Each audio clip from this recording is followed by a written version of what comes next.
Hello guys, welcome back to the channel. And this today's video I'm going to show you how you can remove unwanted object from your video in CapCut PC. Alright guys, here I have created a project on my CapCut PC, and here I have dragged my material to the timeline, and we're going to add overlay for this timeline. So I'm going to add the same video as an overlay like this. And we're going to put mask for this layer. So we're going to click on mask option, then you can select the circle. Then we can take another part of the video to cover the unwanted object. And for example, I'm going to cover this phone. So I'm going to take this part, guys, to cover the phone.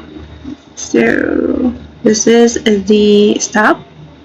You can zoom in or zoom out the mask, and you can also rotate the mask like this.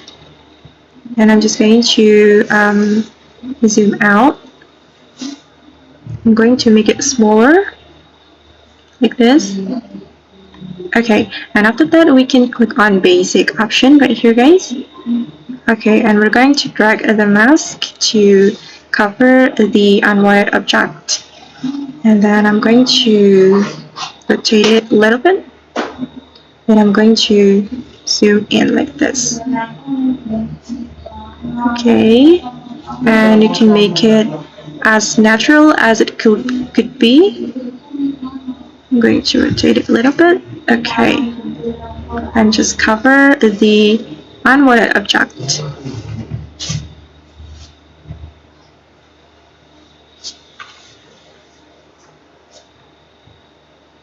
Okay, and I think it looks natural, and if you want to make it more natural, you can put folders to your video. So for example, I'm going to add this folder. Okay, like this. Alright, and this is the result, guys. And what do you think? Alright guys, and that's how we can remove unwanted object from video in CapCut PC. I hope this tutorial will be helpful for you. Thank you so much for watching, and see you in the next video.